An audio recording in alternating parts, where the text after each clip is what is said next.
Bonjour à tous, on a revu la tête du caissier ce mardi. J'ai repris mes bonnes habitudes en vous donnant le tiercé, le quarté. Et quand j'étais à l'école, quand j'étais petit, des fois mon prof, ça m'arrivait, je suis un poète, vous le savez, donc je regardais un petit peu dehors et tout. Et mon prof me disait, t'es dans la lune, Jean-Marc? Bah oui, parce que lundi j'ai enlevé l'un des favoris, je l'ai pas mis.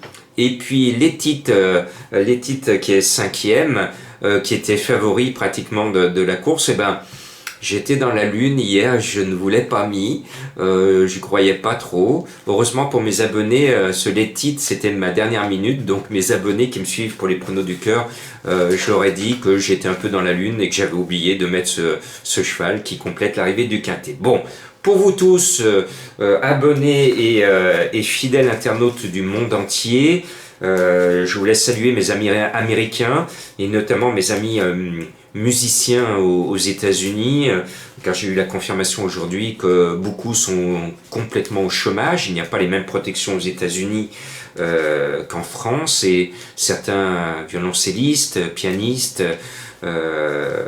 flûtistes, contrebassistes et ainsi de suite sont obligés de mettre leur instrument dans le placard et d'aller faire d'autres choses qui ne correspondent pas à leur passion. Donc je suis triste pour eux et on vit une drôle d'époque. Voilà.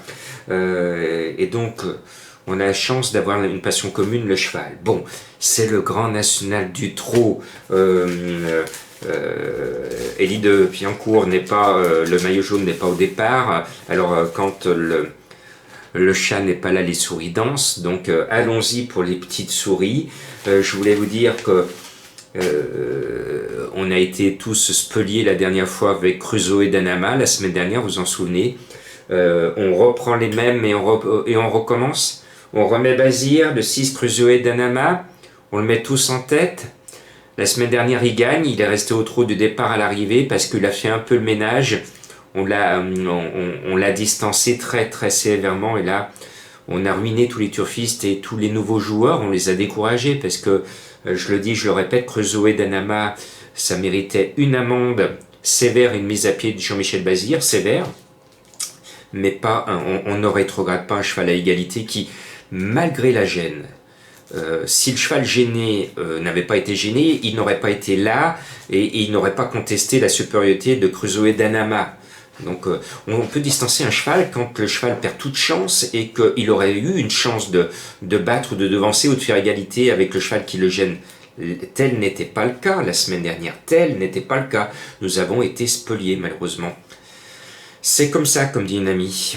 C'est une phrase magique, c'est comme ça. Vous avez un problème, vous prononcez la phrase magique, c'est comme ça, et vous allez vous rendre compte qu'il faut relativiser et que tout va mieux finalement. Vous en souviendrez? Vous avez un souci? C'est comme ça. Bien, c'est Yvette qui me l'a dit, mais vous ne me le répéterez pas.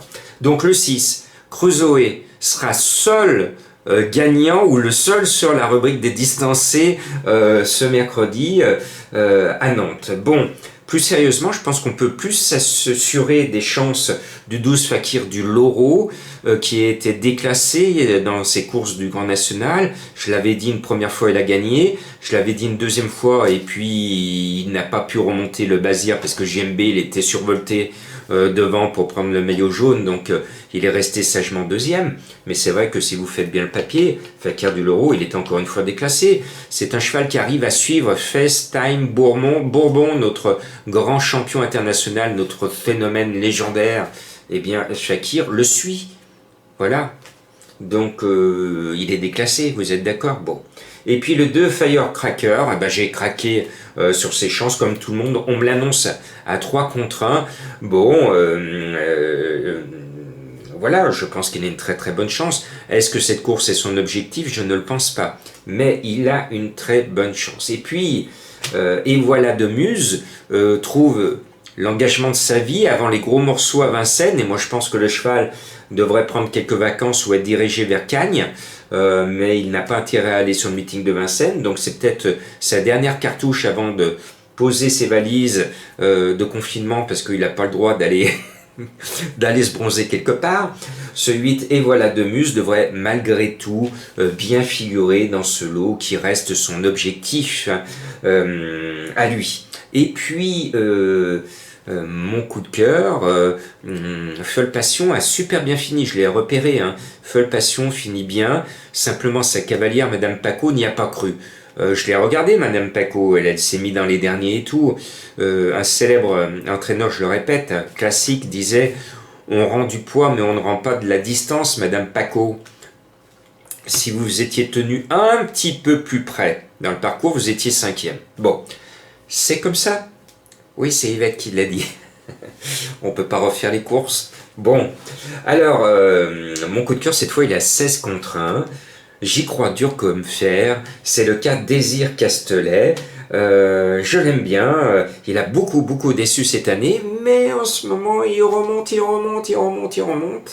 Je l'ai repéré pour vous. J'en fais mon coup de cœur à 16 contre 1. Vous m'en direz des nouvelles. Et puis, le 3 Fashion Queen, drivé par la Gaddock, c'est un cheval qui a beaucoup déçu son entraîneur la dernière fois et qui va tenter de se racheter. Et puis, j'étais très déçu par le comportement d'Echo de Champ-le-Cy, qui porte aujourd'hui le numéro 1 la dernière fois. C'est un cheval mignon tout plein, il était toujours là. On pouvait dormir tranquille, on le jouait et on allait à la caisse. On n'avait même pas besoin de regarder la télé avec lui. On était sûr de voir la tête du caissier. Puis la dernière fois, le caissier nous a regardé en disant « Mais il est pas là ?»« Ah bon, il est pas là ?»« Non. Echo de Champ-le-Cy, il est pas là. » Flûte alors. Bon. Alors, de deux choses l'une, soit la dernière fois, il a eu un gros coup de fatigue et ça veut dire qu'il en a marre après avoir beaucoup, et donc dans ce cas-là, il va redécevoir le coup suivant. Soit c'était un jour sans, vous savez, on est tous pareils. Des fois, on va au boulot, on est mal inspiré, on n'y croit pas, et puis on passe à côté.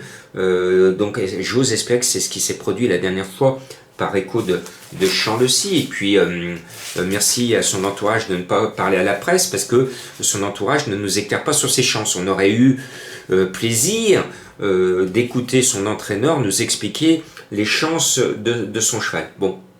On reste dans l'interrogation.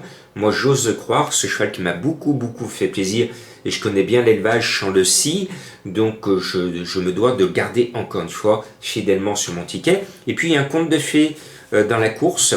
C'est un cheval que j'adore, que je ne mets jamais à Vincennes parce que je sais qu'il y a une dame quelque part qui est fan de ce cheval. Et à chaque fois que le cheval court à Vincennes me dit « Mais Jean-Marc, Blues d'Ourville, c'est le plus beau de tous. » Oui, il est magnifique. Mais à chaque fois à Vincennes, je dis « Mais il en a marre de Vincennes. » Mais là, ça tombe bien. On est à Nantes. Il porte le numéro 13. Ça va lui porter bonheur. Sa cote va être croustillante. Si vous regardez la course, vous allez voir. Il est mignon comme un chou et il est préparé, il est brossé, alors il est huilé, il est... Son entraîneuse, c'est vraiment son crack. Et donc moi j'ai envie, un petit peu avant Noël, hein, on s'y prend. Vous avez vu, on parle déjà des cadeaux de Noël. Et ben moi j'ai envie avec Blues d'Ourville de croire au Papa Noël. Et il va être à 40 contre 1 et il peut venir grignoter une place dans le quintet à 40 contre 1. Je crois au Père Noël, je crois au conte de fées, c'est là-dessus que je vous laisse.